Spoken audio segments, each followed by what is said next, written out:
फिलहाल इस जंग की आग ईरान और इजराइल के अलावा अरब के देशों में भी फैली है। लेकिन अमेरिका से एक ऐसी रिपोर्ट सामने आई है जो ये बताती है कि युद्ध की चिंगारी वॉशिंगटन तक पहुंच चुकी है। वॉशिंगटन अमेरिका की राजधानी है, जहां सुरक्षा के सख्त इंतजाम रहते हैं। हर वक्त ऐसी सुरक्षा कि अमेरिका का कोई दुश्मन यहां हमले करने की सोच भी नहीं सकता। लेकिन अब वॉशिंगटन में ड्रोन देखे जाने की घटना सामने आई है, जिसके बाद ये सवाल उठ रहा है कि क्या ये ईरानी ड्रोन थे और क्या ईरान ने अमेरिका के सबसे मजबूत सुरक्षा कवच को भेद दिया है।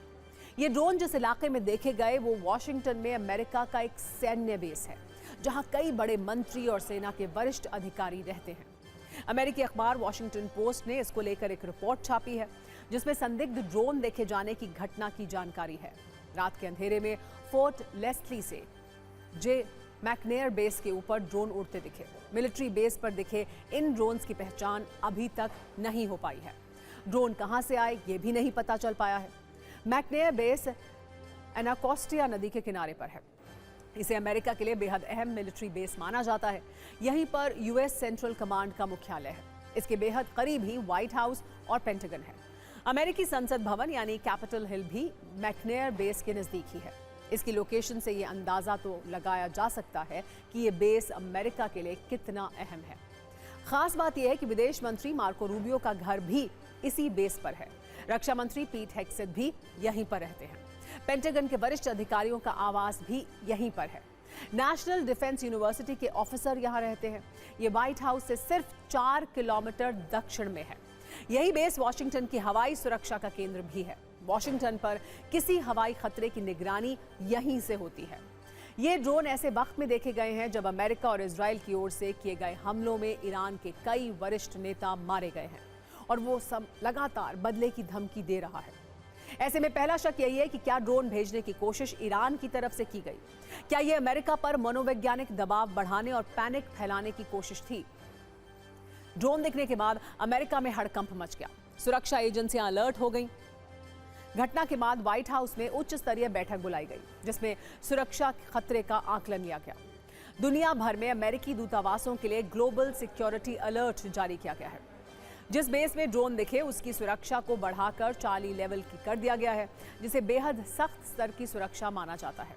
इसके अलावा मंत्री मार्को रूबियो और पीटर हेग्सेथ को शिफ्ट करने का भी विचार है। हालांकि इस बारे में कोई जानकारी नहीं दी गई। अमेरिका के कई दूसरे मिलिट्री बेस पर भी सुरक्षा का स्तर बढ़ाकर 4 कर दिया गया है, जो किसी संभावित हमले की स्थिति में ही किया जाता है। दरअसल अमेरिका में 5 स्तर की सुरक्षा व्यवस्था तय की गई है। पहला सामान्य स्तर, जब किसी विशेष खतरे का कोई अलर्ट ना हो। दूसरा अल्फा, जब किसी छोटे संभावित खतरे को देखते हुए सुरक्षा बलों से सतर्क रहने को कहा जाए। इसके बाद ब्रावो, जिसमें सुरक्षा सख्त होती है और जांच का दायरा बढ़ जाता है। चौथे नंबर पर चार्ली, किसी बड़े खतरे के अलर्ट पर यह स्तर लागू होता है, जिससे किसी भी बेस की गहन जांच करना अनिवार्य कर दिया जाता है।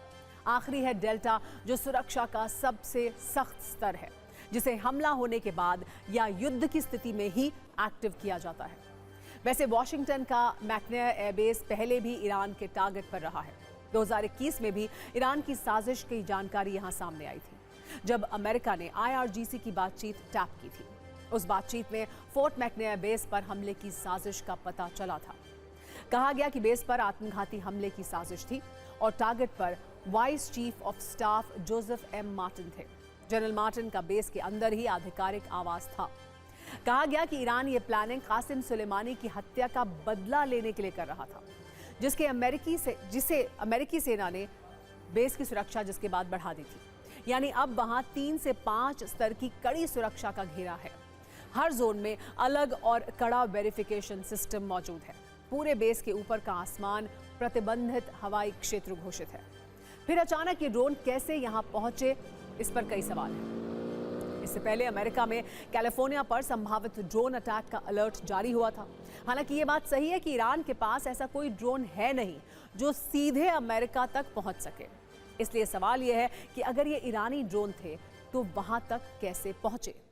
एक्सपर्ट्स के मुताबिक पहली आशंका यह है कि ड्रोन को पहले ईरान से मेक्सिको पहुंचाया गया और फिर यूएस एयरबेस की तरफ इसे मेक्सिको से भेजा गया। दूसरी आशंका यह है कि किसी शिपिंग कंटेनर में ड्रोन अलग अलग हिस्सों में यहां लाया गया और फिर अमेरिका में उसे असेंबल कर वहीं से इसे लॉन्च किया गया हो, या फिर अमेरिका के अंदर से ही बेस के किसी नजदीकी इलाके से ड्रोन छोड़ा गया हो। एक आशंका यह भी है कि किसी अमेरिकी ड्रोन को ही हैक कर एयरबेस की तरफ भेज दिया गया हो। फिलहाल अमेरिका इसकी जांच कर रहा है, जिसकी जानकारी सार्वजनिक नहीं की गई है।